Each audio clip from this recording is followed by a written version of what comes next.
Marcus Aurelius committed genocide. At least that's what contemporary historian Cassius Dio might imply. To understand, we need to travel to the Danube frontier. Since around 166, Marcus Aurelius had been fighting barbarian invaders, most importantly the Marcomanni, Quadi, Costoboci, and the victims of his atrocities, the Sarmatians at least. Some context. In 166, during the end phase of the Parthian War, hostilities broke out with some neighboring peoples. Rome was also weakened by a devastating pandemic, the Antonine Plague. By 170, this escalated into the Danube White War.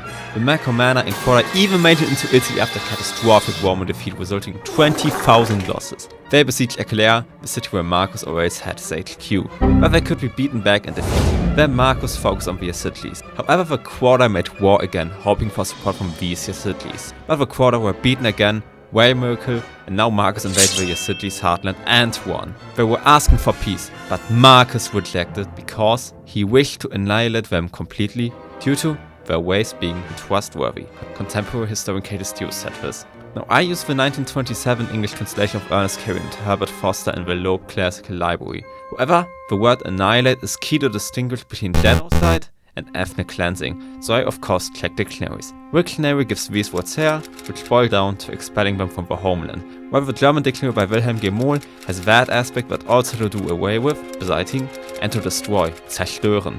Destroying could be a genocidal intention. At the very least, Cassius Dio describes ethnic cleansing because expelling people from the homeland is precisely that, ethnic cleansing.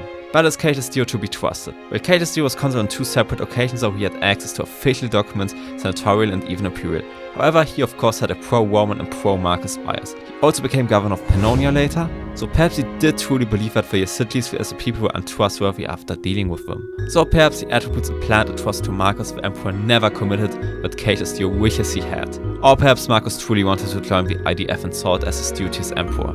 If you want the detailed story, check out this video, but what do you think? Did Cassius Dio use Israel GPT to generate that paragraph, or was Marcus truly planning on actually doing that? Or also he had to abandon that endeavor because a rebellion broke out in the east. A video's Cassius, savior of the Yacidiles, apparently. I also talk about that in the video.